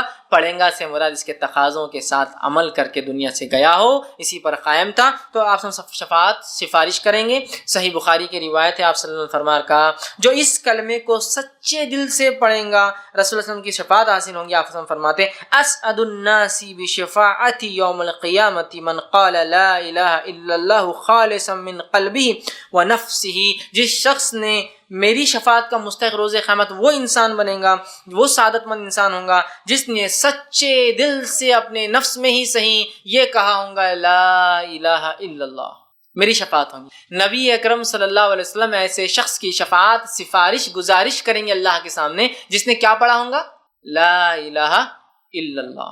آپ سن کے شفاعت کے لیے لوگ ترس رہے ہیں، شفاعت کبریٰ ہے یہ، تو پھر اس کے لیے کلمے کو پڑھنا ہے اور کلمے کے تقاضوں کو پورا کر کے دنیا سے جانا ہے۔ ہمیں یاد رکھیے، اللہ تعالیٰ اس کی ہمیں توفیق عطا فرمائے۔ 9واں فضیلت، 9th اس کی فضیلت اس کلمے کی کیا ہے؟ کلمہ طیبہ پڑھنے والا، اس کے عمل کرنے والا دوزخ میں نہیں جائیں گا۔ کلمہ طیبہ پڑھنے والا، اس پر عمل کرنے والا جہنم میں داخل نہیں ہوں گا۔ ابو یعلیٰ کی یہ روایت ہے، ابو ہریرہ رضی اللہ عنہ فرماتے اور کہتے ہیں رسول اللہ صلی اللہ علیہ وسلم فرمایا کہا تم کثرت سے کلمہ طیبہ پاکیزہ کلام کو پڑھا کرو۔ وہ کیا ہے؟ لا الہ الا اللہ کو پڑھو، کہتے رہو، اس سے پہلے کہ تمہارے پاس اس کلمے اور طیبہ کے درمیان گیپ آ جائے، خلا آ جائے، مطلب موت آ جائے۔ کلمہ طیبہ کو خوب پڑھتے رہو اس سے پہلے کہ تم اور یہ الگ ہو جائے، مطلب موت آ جائے تمہارے اندر اور اس کے درمیان حائل ہو جائے، یعنی موت آنے سے پہلے اس کو کثرت سے پڑھو۔ اور جو موت کے وقت اس کلام کو پڑھتا ہے، آگے حدیث کے الفاظ ہیں، جو موت کے وقت اس کلام کو پڑھتا ہوا مر جائے انشاءاللہ جنت میں جائیں گا۔ اسی لیے میں نے کہا جہنم سے، دوزخ سے اس کی نجات ہے جس نے کلمہ طیبہ پڑھا۔ اعظم کثرت سے پڑھو اس سے پہلے کہ موت آ جائے، اور جس کا خاتمہ اسی پر ہو جائے لا الہ الا اللہ پر، تو وہ شخص جو ہے جنتی ہوں گا۔ اللہ رب العزت ہم تمام کو یہ توفیق دے کہ ہم لوگوں کا خاتمہ اسی کلمے پر ہو، جس کا خاتمہ اس کلمے پہ ہو لا الہ الا اللہ، بس وہ جنت میں جائیں گا، آپ نے فرمایا۔ اسی طرح آپ آگے فرماتے ہیں، مسند احمد کی روایت میں آتا ہے رسول اللہ صلی اللہ علیہ وسلم فرمایا میں ایک ایسا کلمہ جانتا ہوں جو اس کو سچے دل سے پڑھا اور مر جائے تو دوزخ کی آگ اس پر حرام ہو جائیں گی۔ صحابہ نے کہا کیا کلمہ ہے؟ تو کہا لا الہ الا اللہ، دوزخ کی آگ حرام۔ یہ کلمہ بڑا اہم کلمہ ہے، یاد رکھیں۔ ہمیشہ اللہ سے حسن خاتمہ کی دعا ہم کرتے ہیں تو یہ دعا ضرور کریں، کلمے سے ہمارا جو خاتمہ ہو، کلمے سے مراد لا الہ الا اللہ، بڑی اہم چیز ہے۔ جس کا خاتمہ ہو گیا بس جنت میں چلا گیا۔ ایک روایت میں جس کی شروعات پہلا کلام اس کی زندگی کا لا الہ الا اللہ ہو اور جس کا خاتمہ لا الہ الا اللہ پہ، وہ جنت میں جائیں گا۔ اب ظاہر سے تو پہلی بار جب کوئی کہیں گا تو بچوں کو بہت تربیت دینا پڑے گی کہ پہلی بار بولے تو ممی ڈیڈی چاچا پھپھا یہ وہ بولنے سے پہلے کیا بولے؟ لا الہ الا، بہت ٹریننگ دینا پڑے گی نا، بچپن سے بولتے رہنا، جب پیدا ہوئے 1 آدھ مہینے بولو بولو بولو، تو جب بولیں گے تو لا الہ الا اللہ بولے۔ اب پہلا کلمہ اور آخری کلمہ بڑی اہم بات ہے، وہ تو جنت میں گئے۔ ٹھیک، 10ویں فضیلت اس کلمے کی جو آتی ہے وہ یہ، کلمہ طیبہ پڑھنے پر آسمان کے دروازے کھول دیے جاتے ہیں اور یہ کلمہ سیدھے عرش تک پہنچ جاتا ہے۔ اس کی خصوصیت اس کلمے کی، آئیے حدیث کے الفاظ سنیے۔ جامع ترمذی کی روایت ہے، آپ نے فرمایا کہا رسول اللہ صلی اللہ علیہ وسلم فرمایا کہ جب بندہ سچے دل سے لا الہ الا اللہ کلمہ طیبہ پڑھتا ہے، لا الہ الا اللہ پڑھتا ہے، تو اس کے واسطے آسمانوں کے دروازے کھول دیے جاتے ہیں اور یہ کلمہ عرش الہی تک پہنچ جاتا ہے، مگر شرط یہ ہے کہ اس کلمے کو پڑھنے والا گناہ کبیرہ سے بچتا رہے۔ تو یہ کلمہ عرش تک پہنچ جاتا ہے سیدھا، مطلب یہ کلمہ ڈائریکٹ میسج ہے، رب کو چلا جاتا ہے سیدھا نکل۔ آسمان کا کوئی دروازہ اس کو وتھ ہیلڈ روک نہیں سکتا، یہ سیدھے 7واں آسمان کو پار کرتا ہے، رب کے عرش کے پاس چلا جاتا ہے۔ لیکن کنڈیشن یہ ہے اس کلمے کے عرش تک پہنچنے کے لیے کہ انسان کبائر سے، گناہ کبیرہ سے بچتا ہے نا، بڑے بڑے گناہوں سے نہ بچے تو یہ کلمہ عرش تک نہیں پہنچتا ہے، بیچ میں رک جاتا ہے۔ تو یہ کلمے کی پہنچ سیدھا عرش تک ہے، سیدھا اوپر چلے جاتا ہے وداؤٹ کوئی، مطلب ہوتا ہے نا آپ کو کسی کو SMS بھیجنا ہے، کوئی بڑے آدمی سے بات ہی کرنا ہے تو 10 جھمیلے ہوتے ہیں اس کے پیچھے۔ رب سے اگر تعلق قائم کرنا ہے تو کلمہ عرش تک پہنچ جاتا ہے، صرف شرط یہ ہے کہ گناہ کبیرہ سے انسان بچتا رہے۔ تو اس کلمے کی پہنچ عرش تک ہے، چونکہ عرش والے کا کلمہ ہے تو عرش تک پہنچ بھی جاتا ہے، بس پہنچانے والا گناہ کبیرہ سے بچتا رہے۔ 11واں اس کی فضیلت اس کلمے کی آتی ہے کہ مرنے والے کے پاس لا الہ الا اللہ پڑھانا چاہیے، اگر پڑھتے ہوئے مر گیا تو جنت میں جائے۔ مطلب پہلے تو آ گئی بات مرتے وقت جو پڑھ لے جنت میں، لیکن یہاں اضافہ کیا ہے؟ مرنے والے کو لا الہ الا اللہ کی تلقین کرنا چاہیے۔ اس سے یہ بات پتہ چل رہی ہے کہ بہت اہم کلمہ ہے، بہت بڑی فضیلت ہے، تبھی تو مرنے کے وقت یہ کہنا ہے ہم کو، کس کو؟ مرنے والے کو کیا کہنا ہے؟ لا الہ الا اللہ کی تلقین ہے نا. حدیث کے الفاظ دیکھیے، 11ویں فضیلت ہے، یہ طبرانی کی روایت ہے. آپ صلی اللہ علیہ وسلم فرما رکھا ہے، نبی اکرم صلی اللہ علیہ وسلم نے فرمایا اور سامنے کہا کہ لا الہ الا اللہ جس نے پڑھا وہ اس کلمہ طیبہ کو سن کر خود بھی پڑھے. مطلب آپ فرماتے ہیں جو مرنے والے کے پاس جائے اور اس کے پاس جا کر لا الہ الا اللہ پڑھے اور اس مرنے والے کو تلقین کرے، خود بھی پڑھے اور اس کو تلقین کرے، اگر یہ موت کے وقت پڑھتا ہوا مر گیا تو جنت میں ہوگا. صحابہ نے سوال کیا، رضوان اللہ تعالیٰ اجمعین نے سوال کیا کہ عرض کیا ہے رسول اللہ صلی اللہ علیہ وسلم، اگر کوئی تندرستی کی حالت میں اس کو پڑھے؟ تو آپ نے کہا پھر تو یہ سب سے اچھی چیز ہے، لیکن جب کوئی مرنے کے وقت ہو تو ہم اس کے پاس جائیں، جا کر اس کو لا الہ الا اللہ لا الہ الا اللہ لا الہ الا اللہ کہیں. ہمارے پڑھنے سے ہو سکتا ہے اس کے زبان سے بھی وہ لفظ نکلے لا الہ الا اللہ، تو وہ ایسا انسان جس کا کلام لا الہ الا اللہ آخری اور اس پر اس کی موت آ جائے وہ جنت میں جانے والا ہے. تو میت کے پاس لا الہ الا اللہ کی تلقین کرنا ہے، زمین جائیداد کا نہیں پوچھنا ہے، پراپرٹی کسی ڈسٹریبیوٹ نہیں پوچھنا ہے، وہ زمین کا کیا کرنا ہے، یہ پلاٹ کچھ نہیں پوچھنا ہے ان سے، بچوں کی شادی کیسے کریں گے کچھ نہیں پوچھنا ہے سوائے اس چیز کی تلقین لا الہ الا اللہ. کچھ کھلائیے پلائیے بھی مت. بہت سارے لوگ یہ غلطی کر دیتے موت کے آخری ٹائم پہ دودھ پی لے تو کوئی فضیلت نہیں ہے، آخری ٹائم پہ پانی پی لے تو کوئی فضیلت نہیں ہے، آخری ٹائم پہ کلمہ پڑھ لے تو سب کچھ ہو گیا. یہی تلقین کر لا الہ الا اللہ. تو کہا جس کا آخری کلام یہ ہو جائے، زندگی میں پڑھے تو بہت افضل ہے، وہ تو اچھا آپ نے فرمایا، لیکن جو مرے اور مرتے وقت کا زبان سے تلقین کرو، تم بھی پڑھو، اور اگر وہ پڑھ لے اس کی زبان سے نکل جائے تو بس پھر تو وہ کیا ہوں گا، جنت میں جائیں گا. اسی طرح جو ہے ایک اور روایت کے اندر آتا ہے جو کہ بخاری کی روایت ہے، جو ہے حضرت عتبہ بن مالک رضی اللہ عنہ اس کے راوی وہ کہتے ہیں آپ نے فرمایا اور کہا جو اللہ کی رضامندی کے لیے کلمہ طیبہ لا الہ الا اللہ پڑھے، قیامت کے دن دوزخ کی آگ اس پر حرام ہو جاتی ہے. بخاری کی روایت، دوزخ کی آگ اس پر حرام ہو جاتی، پہلے بھی آئی یہ بات، اور اگر مرتے وقت پڑھ لے تو جنت اس پر واجب ہوتی. 12ویں اس کی فضیلت اس کلمے کی ہے، کلمہ طیبہ کا پڑھنے والا جہنم سے نکالا جائے گا. اب چلے گیا کوئی انسان جہنم میں، گناہ گار تھا چلے گیا اور بھگت رہا ہے سزا جہنم کی، تو نکلنے کا سامان بھی کلمہ طیبہ ہے. مرتے وقت پڑھ لے تو جنت، پڑھ لیا تو جہنم حرام ہو گئی. موت کے وقت پڑھا جانا چاہیے، قبر میں آ کے کلمہ آپ کو جو ہے ثابت قدم رکھیں گا. مر گیا انسان، گناہ گار تھا، گناہوں کی سزا بھگت رہا ہے، لیکن اگر کلمہ طیبہ پڑھا ہوں گا تو نکلنے کا راستہ باقی ہے، ابھی اس نے اپنے لیے کا راستہ باقی رکھا. حدیث کے الفاظ سنیے، آپ صلی اللہ علیہ وسلم نے فرمایا، مستدرک حاکم کی روایت، آپ نے فرمایا اور کہا اخرجوا من النار من قال لا الہ الا اللہ وفی قلبہ ذرۃ من الایمان. اللہ رب العزت روز قیامت کہیں گا فرشتوں سے، اے فرشتو اخرجوا من النار، نکال لاؤ ناک سے ان لوگوں کو. کن لوگوں کو؟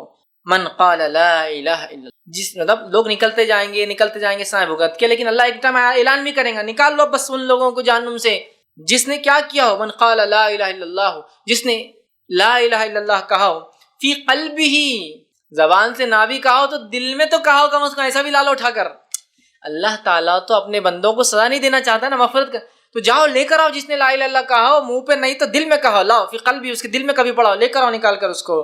فی قلبہ ذرۃ من الایمان، اور اس کے پاس ذرہ برابر بھی اگر ایمان ہوگا تو لاؤ.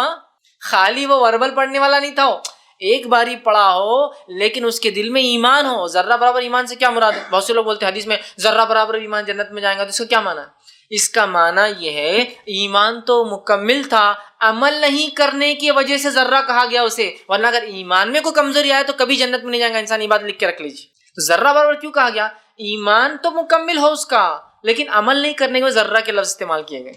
بہت سے لوگ بولتے ہیں اپن ایمان کیسا بھی رہے چل جا، ذرہ کا لفظ ہے نا، ذرہ تو ہے اپنے پاس. نہیں، ذرہ سے مراد ایمان مکمل تھا، جیسا ہونا ویسا تھا، لیکن اعمال نہیں ہونے کے ذرہ کہا جا رہا ہے اس حدیث میں. تو کہا ذرہ برابر ایمان ہو اور دل میں لا الہ الا اللہ کہا ہو، اس کو نکال کے لاؤ. اخرجوا من النار من قال لا الہ الا اللہ، نکال لاؤ اس کو جس نے لا الہ الا اللہ کہا ہو.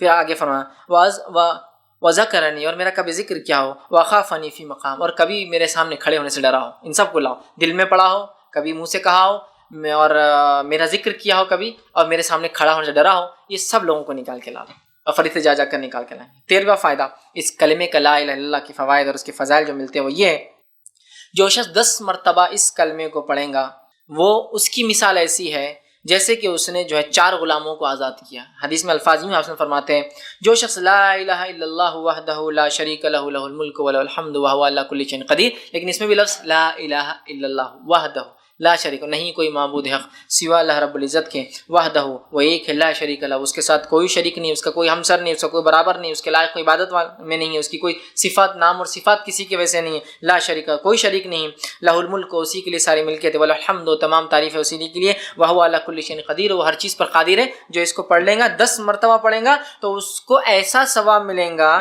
جیسے اس نے اسماعیل علیہ السلام کی اولاد سے 4 غلاموں کو آزاد کیا ہو۔ اسماعیل علیہ السلام کا حسب اور نسب یہ دنیا کا سب سے پاکیزہ حسب اور نسب ہے۔ آپ صلی اللہ علیہ وسلم نے فرمایا آدم سے لے کر مجھ تک میری نسب میں کسی نے زنا نہیں کیا۔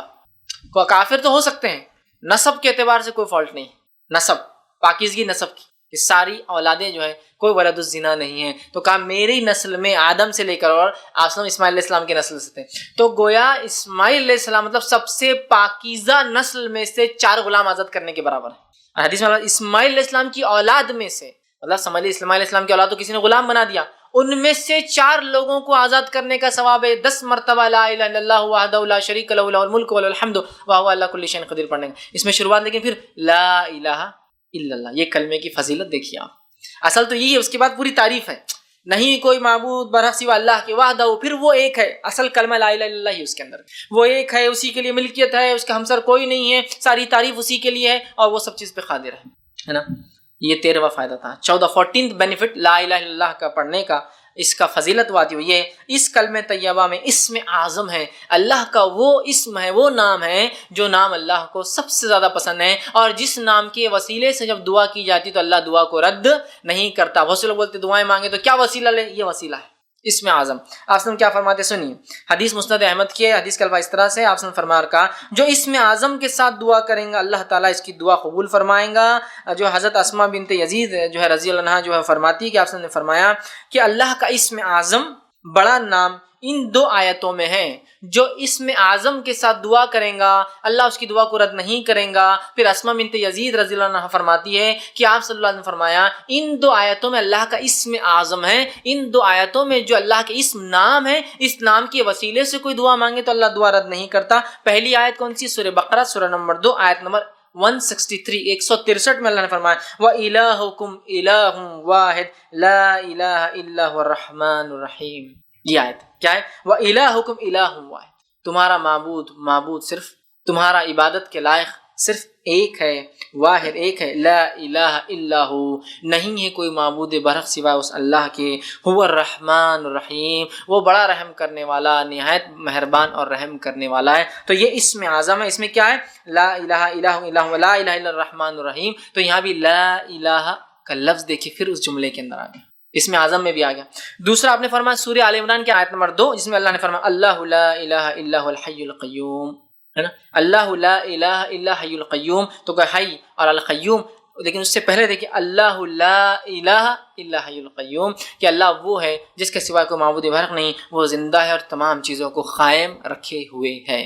پھر آگے لا الہ الا اللہ اسم اعظم، تو لا الہ الا اللہ کی فضیلت دیکھیے، جو لا الہ الا اللہ کے ساتھ اللہ کی دوسرے اسماء و صفات جوڑ کر جو ان آیتوں میں آ رہے دعا کرتا ہے اس کی دعا رد نہیں ہوتی۔ کتنی بڑی فضیلت ہے لا الہ الا اللہ کی۔ آئیے اسی طرح جو ہے لا الہ الا اللہ کی 15ویں فضیلت، کلمہ توحید کی 15ویں فضیلت، کلمہ طیبہ کی 15 فضیلت کیا ہے؟ وہ یہ کلمہ طیبہ مشکل کشائی اور قاضی الحاجت ہے، مشکل کشائی، پریشانی، حاجت روائی کے لیے اس کلمے کو پڑھنا چاہیے۔ آئیے حدیث کے الفاظ اس طرح سے ہیں، اور یہ حدیث مسند احمد کی ہے، حضرت سعد رضی اللہ عنہ فرماتے اور کہتے ہیں رسول اللہ صلی اللہ علیہ وسلم نے فرمایا حضرت ذوالنون سے مراد یونس علیہ السلام، ٹھیک، آپ فرماتے اور کہتے ہیں حضرت ذوالنون جو ہے یونس علیہ السلام نے مچھلی کے پیٹ میں اللہ سے ایک دعا کی، اگر وہ یہ دعا نہ کرتے تو مچھلی قیامت تک یونس کو لے کر وہیں سمندر میں گھومتی رہتی۔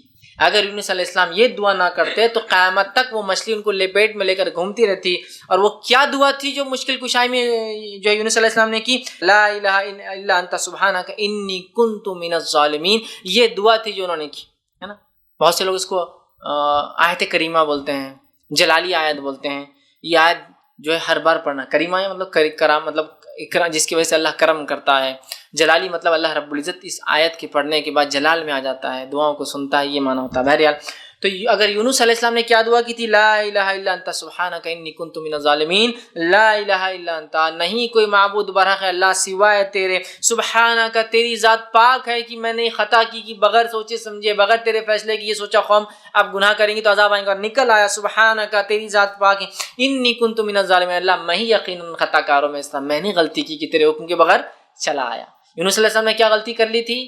خطا کیا تھی ان کی کہ جب قوم کو دعوت دی، لگا کہ قوم ایمان نہیں لائیں گی، بادل آئے جو عذاب کے تھے، یونس علیہ السلام کو لگا کہ اب بادل اب عذاب لانے والے، اور بغیر اللہ کے حکم کے نکل کے چلے گئے، جبکہ ہوا کیا؟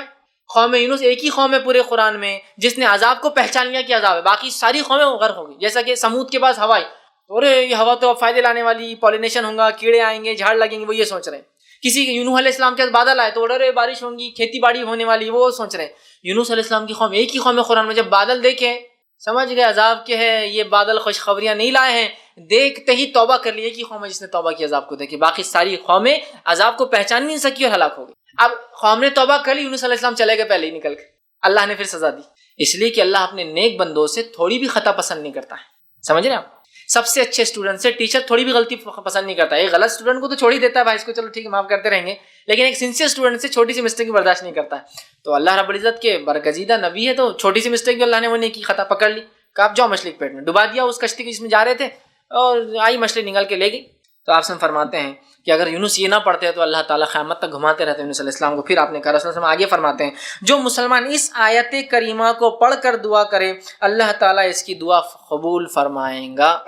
پھر آگیا نا جملہ کیا ہے؟ لا الہ الا انت سبحان، آگیا پھر لا الہ الا اللہ، لا الہ الا اللہ کی برکات فضائل اتنے زیادہ ہیں جس کی کوئی انتہا۔ آئیے 16 بینیفٹ، 16ویں فضیلت لا الہ الا اللہ کی کیا ہے؟ کلمہ طیبہ پر اسلام کی بنیاد قائم ہے، اسی کلمے پر اسلام ٹکا ہوا ہے پورا۔ آپ سن کی کئی حدیثیں اتنی ہیں کہ کسی کوئی انتہا نہیں، کہ بنی الاسلام علی خمس، اسلام کی بنیادیں 5 چیزوں پر ہیں۔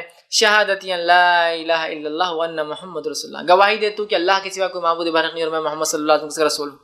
تو کلمہ طیبہ، اور آپ دیکھیے کوئی بھی مسجد میں چارٹ ہوتا ہے، شہادت، نماز، روزہ، زکوٰۃ، حج، ایک جھاڑ اس کو 5 پھول بتاتے، بنیاد ہے، فاؤنڈیشن ہے یہ اسلام کے، اور ان 5 میں سے بھی لا الہ الا اللہ سب کا بیس ہے۔ روزہ بھی تب قبول جب کلمہ صحیح، توحید صحیح، نماز بھی جب قبول جب توحید صحیح، زکوٰۃ بھی جب قبول جب توحید صحیح، سب چیزیں جبھی قبول، حج بھی تبھی قبول جب توحید صحیح، تو یہ بیس ہے۔ تو کلمہ طیبہ فاؤنڈیشن ہے، بیس ہے اسلام کا، جس کا یہ غلط اس کا پورا اسلام غلط، جس کا یہ صحیح پورا اسلام صحیح۔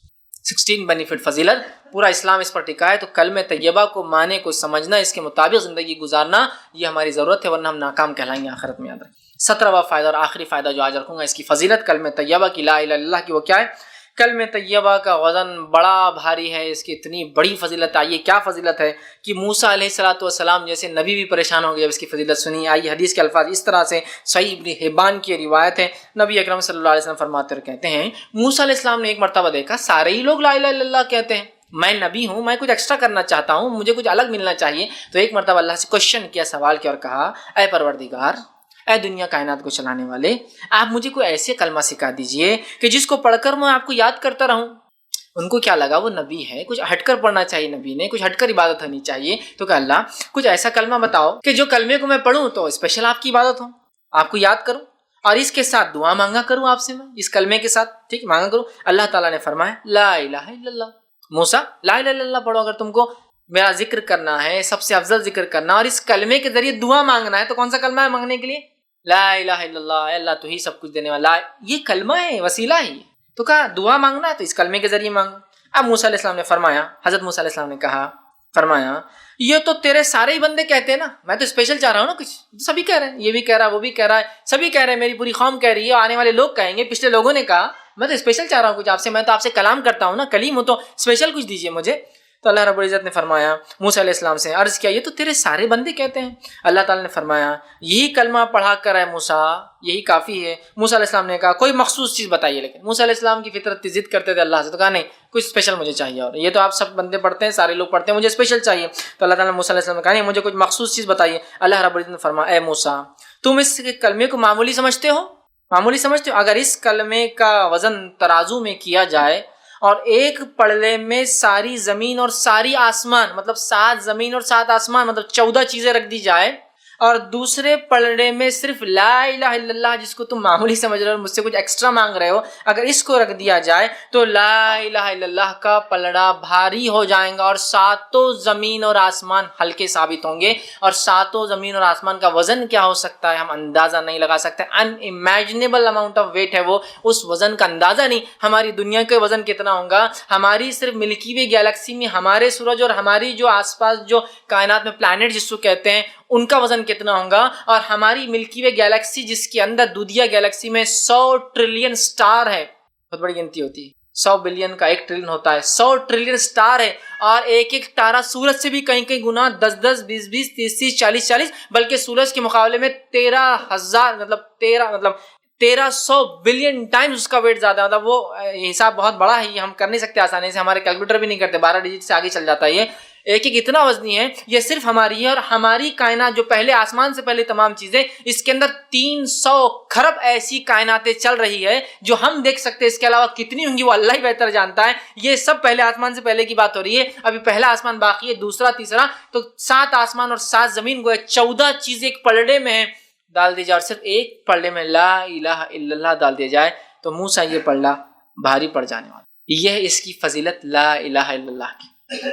تو کیا یہ فضیلت صرف پڑھنے سے ہے؟ نہیں میرے بھائیوں، پڑھ کر اس کے تقاضوں کو پورا کر کے ساری زندگی توحید پر گزار کے اسی پر مرنے پہ ملتی ہے فضیلت۔ یہ کلمہ بہت بھاری کلمہ جو ہمیں مل چکا ہے، یاد رکھیے، اس کا فائدہ اٹھانے کی ضرورت ہے۔ آئیے آگے ایک اور واقعہ سنیں، بڑا پیارا واقعہ ہے اور مسند احمد کی روایت ہے۔ آپ صلی اللہ علیہ وسلم فرماتے ہیں میری امت کا ایک شخص جو شخص ہوگا اس شخص کو سب کے سامنے لایا جائے گا، ایک شخص اس امت سے، امت محمدی سے لایا جائے گا، سب کے سامنے لایا جائے گا، اس کے اعمال کے 99 دفتر ہوں گے، 99 رجسٹرز فل ہو چکے ہوں گے، اور 99 کے 99 رجسٹرز گناہوں سے فل ہوں گے، اس کے اتنا گنہگار۔ میری امت کا ایک شخص لایا جائے گا جس کے 99 دفتر ہوں گے، حساب کتاب کے رجسٹرز ہوں گے، ہر دفتر کو جب اس کے سامنے کھولا جائے گا تو ایک دفتر زمین سے لے کر آسمان تک کھل جائے گا، جہاں تک نظر جائیں گے اس کا دفتر کھلا ہے کھلا ہے کھلا ہے کھلا ہے اور کھلا ہے، اتنا بڑا دفتر۔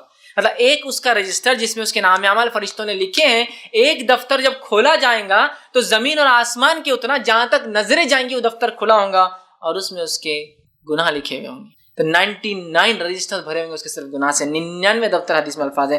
اللہ سبحانہ تعالیٰ اس سے فرمائیں گا اور اس سے کہیں گا کیا تو ان دفتروں میں سے کسی دفتر اور کسی فرشتے کی لکھی ہوئی چیز کا انکار کرتا ہے، ڈینائل کرتا ہے کہ میں نے گناہ نہیں کیا؟ کہیں گے اللہ نہیں، میں ایک چیز کا بھی تجھ سے انکار نہیں کر سکتا ہوں کہ گناہ میں نے نہیں کیا، مطلب میں نے سب کیا ہی گناہ۔